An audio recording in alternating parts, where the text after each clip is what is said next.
Hey guys, welcome back to the channel.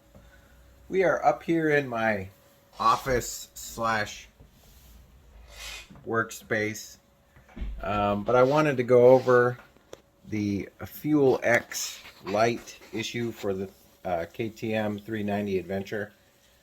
Some of you were asking for a follow-up video on this, and I promised you I was going to do one. I think the first thing we'll do is we'll go over the emails. I just want to say that this could be coincidental, or maybe it's just the way they operate, but I was not able to get a response from POWERTRONIC until I posted a link to a video on my channel the second time that I reached out to them.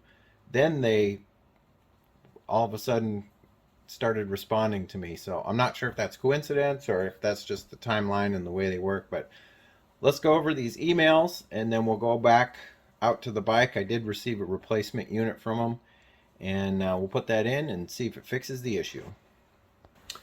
So previously I sent them an email probably like 5 days prior to this, and I never got a response. And then I basically told them I hadn't heard back from them. I made that first video that you guys probably saw if you go back on the channel here a little bit. And then all of a sudden they were more than happy to talk to me. They asked me to fill out a warranty form for the exact unit that I bought from them. I bought it directly from their website, and they wanted me to fill out some warranty form, which is kind of odd. You would think that that would automatically happen when you buy the unit since they have a record of it, but apparently not. So I filled that out, and then I just let them know that I did register it and we were good to go. And then they go back into this little tennis match here. They said they understand that I have some queries regarding the product and we want to troubleshoot the issue, and then they ask for me to go to some sort of a video chat. I just basically told them once I take the Fuel X out of the OBD2 sensor loop, the problem goes away.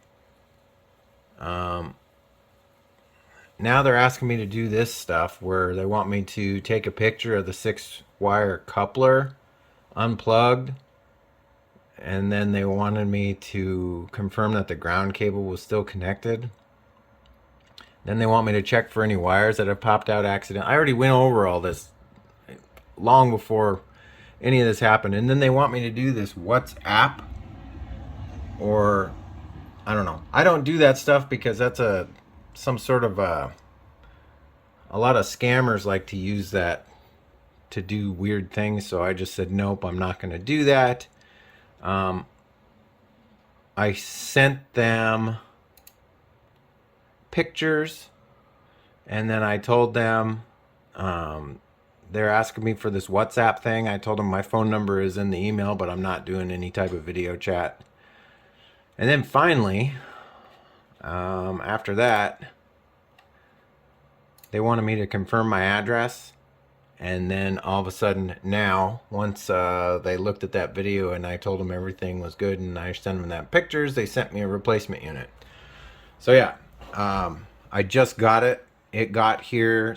So today is the 12th. It looks like they sent this out on the 9th. So it got here in 3 days. They used a premium shipping service, FedEx. So I did appreciate that. But let's go out to the bike and install it and see if that check engine light will go bye-bye now. Okay, so it looks like they sent me a whole new unit with a new wiring harness and everything. I basically only needed this. The wiring harness on this appears to be just fine.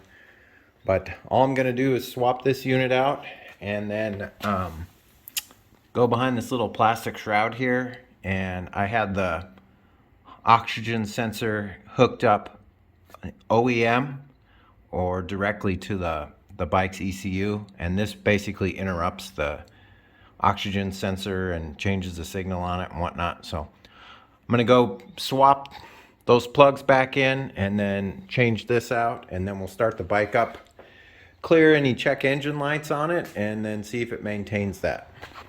Okay, one of the tips that I'm going to give you here is something that the manufacturer won't even admit to doing, but you have to let this calibrate.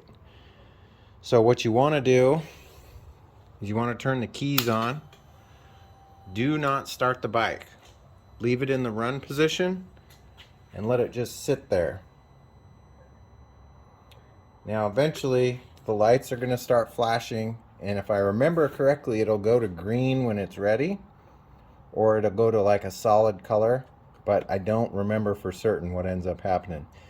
But worst case scenario, the best thing to do is to let it sit for a full minute, just like this. Let it go through its process and just let it sit. Don't start the bike. So once this has sat for about a minute, then you can turn the key off or leave the key on and then start the bike. So we'll give it another 30 seconds or so.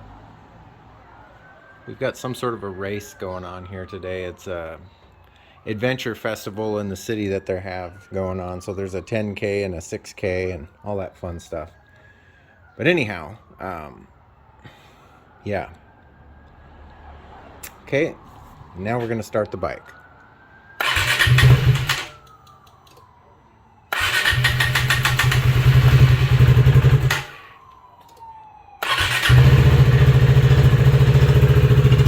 And this should start flashing green after a bit.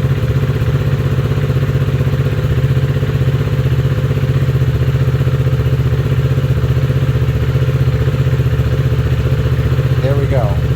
That means it's connected and it's working.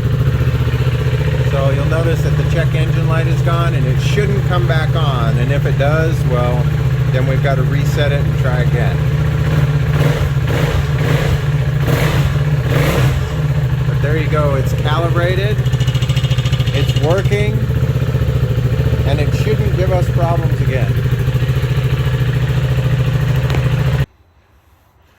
So yeah. There you go, guys.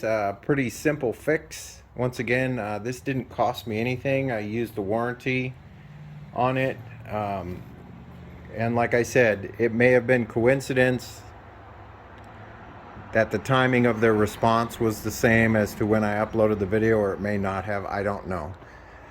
But anyhow, I only have one of these bikes that still use this. Obviously, the Swart Pylon and the RC390 are gone. I am not going to install one on the 901. The 901 doesn't need it. It rides nice and smooth and runs just fine from the factory, the way I see it. So yeah. But other than that, I think that's going to be it for this episode, guys. If you like this episode, give me a thumbs up. If you're not subscribed yet, I'd love to have you as a subscriber. You're going to want to stay tuned. We have a big upgrade coming up on Able. I think some of you guys that have been long-term watchers of the channel for the LMTV content are really going to like it. I haven't seen another channel that's covered it yet, so I want to make sure that I jump on that and get that out there for you guys.